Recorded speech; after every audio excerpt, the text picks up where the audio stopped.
আগুন নিয়ন্ত্রণে আসার পর সচিবালয়ে ৫ নম্বর গেট খুলে দেওয়া হয়েছে। পরে বাইরে অপেক্ষায় থাকা কর্মকর্তা কর্মচারীরা সচিবালয়ের ভেতরে প্রবেশের সুযোগ পান। এর আগে আগুন লাগায় ঘটনায় সকালে সচিবালয়ের সব গেট বন্ধ রাখা হয়। আইনশৃঙ্খলা বাহিনীর সদস্যদের গেটের সামনে অবস্থান নিতে দেখা গেছে। এ সময় তারা কাউকে ভেতরে ঢুকতে দিচ্ছিলেন না। এদিকে সকাল ৯টায় অফিস শুরুর কথা থাকায় 8:30 থেকেই সচিবালয়ের সামনে আসতে থাকে কর্মকর্তা কর্মচারীরা, কিন্তু প্রবেশের অনুমতি না পাওয়ায় বাইরেই অপেক্ষায় থাকেন। পরে সকাল 9:15টার দিকে একটি গেট খুলে দেওয়া হয়।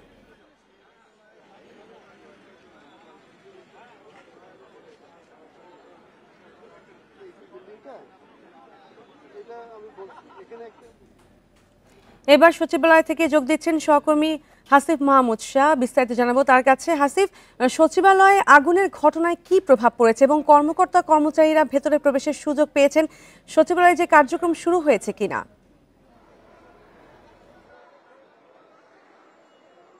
এই মুহূর্তে আমি ৫ নম্বর গেটে আছি। আপনাদের একটু ৫ নম্বর গেটটা ঘুরে দেখাতে চাই। সকালবেলা সব যে ৫টি গেট রয়েছে ৫টি গেটই কিন্তু বন্ধ ছিল।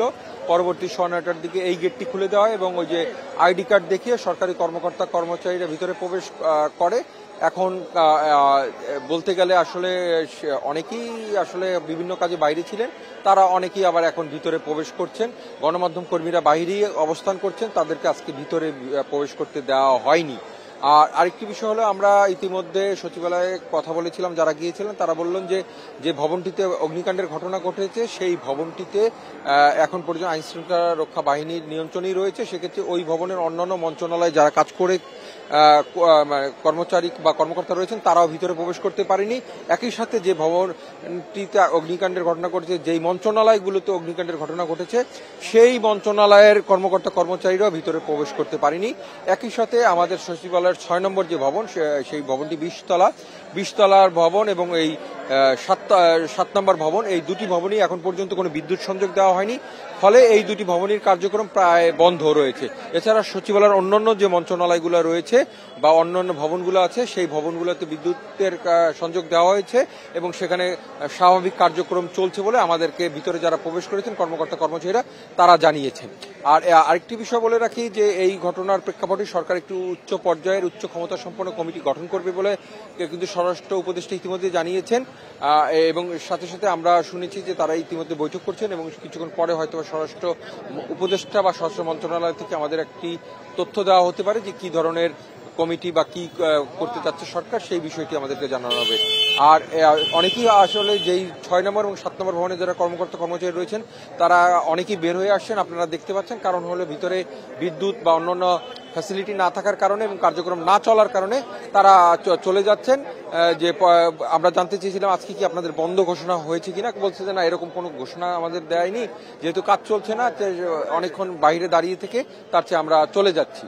আমাদের ভিতরে যারা সহকর্মী রয়েছেন তাদের সাথে যখন কথা বলছিলাম, এই যারা সচিবালয়ের কর্মকর্তা কর্মচারী তারা এরকমটাই আমাদেরকে জানাচ্ছিলেন। কিছুক্ষণ আগে আমরা মুক্তিযোদ্ধা উপদেষ্টার সাথে কথা বলেছিলাম, উনি আমাদেরকে যেটি জানিয়েছেন যে কমিটি একটা গঠন করার বিষয়ে সরকার ইতিমধ্যে উদ্যোগ গ্রহণ করেছে।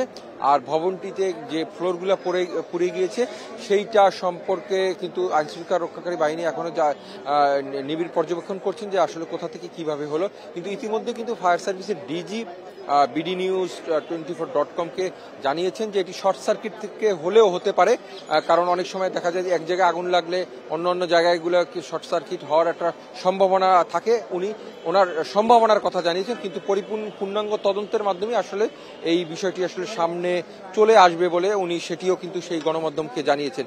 আমরা সচিবালয়ের বাইরে এই মুহূর্তে সহকর্মীরা অপেক্ষা করছি যে আসলে সরকারের পক্ষ থেকে কোনো ধরনের কোনো তথ্য আসলে আসে কিনা, কোনো নির্দেশনা বা স্বরাষ্ট্র উপদেষ্টা আমাদের গণমাধ্যমের সাথে কথা বলেন কিনা সেই বিষয়টা জানার জন্য। তবে একটি বিষয় হলো যে গতকালকে যখন এই ঘটনা ঘটে সেই সময় কিন্তু আসলে ছুটির দিন ছিল, খুব বেশি সচিবালয়ের কেউ সেই সময় অবস্থান করছিলেন। আইন শৃঙ্খলা রক্ষায় নিয়োজিত কিছু সদস্যরাই সেখানে ছিলেন বলে আমরা জেনেছি। এছাড়া এর বাইরে কারা কারা ছিলেন হয়তোবা তারাই ভালো জানবেন।